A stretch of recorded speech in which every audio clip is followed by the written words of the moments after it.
Now, my next guests are heading to Parliament this very morning, campaigning for a change in the law after their daughters were killed by their ex-boyfriends in their own homes. Poppy Devey Waterhouse was 24 in 2018, Ellie Gould just 17 in 2019 when the murders happened. Both mothers, Julie and Carole, are calling for longer sentences for what's called domestic killings, and they join me now. Thank you for coming in. First of all, horrific what's happened, absolutely horrific, but made even more so by this strange situation where if your daughters had been murdered outside of the home, the sentences would have been longer.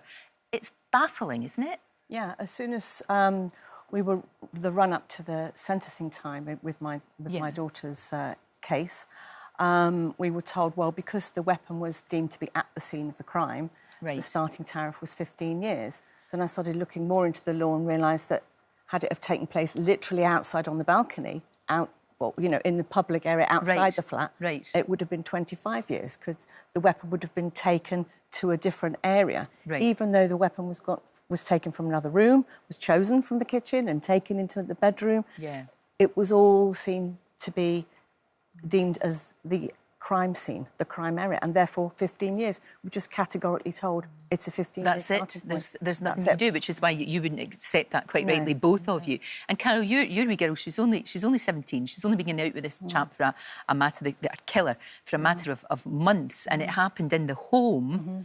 And this is where I think it's called a domestic. It's almost when anything is labelled domestic, it's almost as if it's not as important.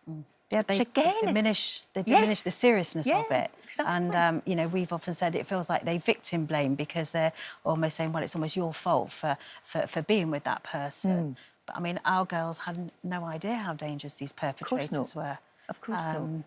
And the law just doesn't take into account the violent, horrific murders. You know, our girls were stabbed multiple times. We had to go to the morgue and see their injuries. With Ellie, they had to put all bandages and plasters all over here so that we couldn't see all the stab wounds. Oh, Carole. It was beautiful, beautiful girls. It's horrific. It's horrific anyway, right, that you've had to go through this. Anyway, as mothers, it's just, I can't even begin to imagine what you've gone through. But then to find out that the killers don't get the sentence that clearly you believe and most people that you talk to believe should have got. Yeah, I mean, the beginning of this, you know, years and years ago, we would get responses from the government saying they look at the seriousness of the crime. And I'd like to sort of build on what Carole just said. You know, we also obviously went to see Poppy and the numerous 49 knife wounds all around her neck, in her skull, and I think of that and think that's not serious enough. That's not serious enough. They're saying, oh, if it's more serious, it starts at 25 years. That's not serious enough. You have a look. You have this happen to your daughter, and you look and tell me that's not as serious. Jeez, because you know, in Ellie's case, her killer was the same age, so he'll be out. What age might he be when he could be out by the time he's 30. 30 years old to be out. To carry on and live his life. Jesus. And he stole, well, possibly 80 years from Ellie, destroyed our lives. It's just not justice. It really is not justice. So you've come together. You didn't know each other before this. No. You've come together, and I suppose there's some consolation from the fact that of all the people in the world, you two know exactly what one another is going through. Absolutely. You do. And you are so passionate about getting this law changed. You've had an awful lot of knockbacks along the way. What keeps you going? Knowing that it's right.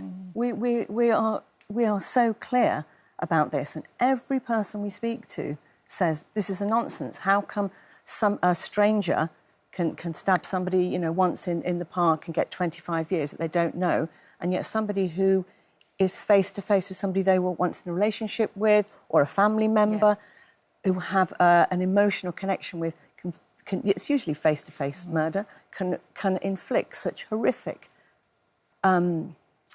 injuries using overkill. Multiple stab wounds, strangulation as well, face-to-face, prolonged deaths. And they go, that doesn't make sense. Surely that person's more dangerous. So everyone we speak to agrees. even some of the politicians say, OK, well, you do something about it then. Yeah. Do it. It's no good just agreeing with us and going, yeah, that's very sad. We feel really sorry for you. And thank you for campaigning. They go, thank you for campaigning. Well, do something. Do it. Do You're something. the people that You can must do it. You really must get really frustrated as well, though, Carole, because really you know, it really is. I mean, you're trying to do what clearly everybody believes is the right thing. And again, you know, as I keep saying, there's all these setbacks. But today, what do you hope for today? Well, we just want to raise the profile once again. In Parliament today, Jess Phillips will read out 98 names of women who have been killed over the last year. Right. And we know that those 98 families and the women will not get justice, just like we haven't. And I think the most frustrating thing with this government is that they come back with a half-hearted attempt at trying to fix it. Yeah. Dominic Raab said in March that we're introducing overkill as an aggravating factor. That will add 2 years. We know that ending a relationship, which is another proposed aggravating, will only add about 6 months. It's not the 10-year gap that we're looking to close. And that's a massive gap. It's a massive gap. It's enormous. And it's it really is. insulting to us to say, well, we're doing something. Well, you know, we are doing something. Yeah. No, you're not. And it's not going far enough. Because I know people will be watching enraged on your behalf and wanting to help. How can we help you? Well, there's a government consultation document out now about sentencing. It closes on Monday. Oh, gosh. So, yes, it needs to look at it quickly. You can go on the killedwomen.org website, or the government website, but if you go on the killedwomen.org website, it's on the landing page. Yeah, it's on the landing page. It is almost a tick box exercise. It says, do you want 15 years, more than 15 or 25? You can write more if you want to write more, but you can just tick through, so people can respond. Because, you know, that's the thing, sometimes there is that frustration of us wanting to help you, but we can't. Yeah. But we can now, we can do on that. Yeah. Well, we do have a response from the Ministry of Justice. They've said that they're going to carefully consider the responses to the consultation and will publish its response to the consultation in due course. You've heard this before, I would imagine, but this is what they're saying. They're going to carefully consider. I really hope they do. I really hope they do. And obviously, we'll help you in any way we can to keep the pressure up. And I'm just so terribly, terribly sorry for your loss. Two beautiful, beautiful, bright young women with all of their lives ahead of them and so cruelly taken away from you. It's you never recover, do you? No, you just somehow learn to live with it. And none of that is taken into account in the sentence. No, you just learn to live with it somehow. You've got to. Thank you both. Thank you, Lorraine. Thank you both so much. And keep up the good work. Good luck today. Lots of information on our website. If you've been affected by any of the issues that we've been talking about, we'll make sure you get all that information on our website too. Thank you very, very much.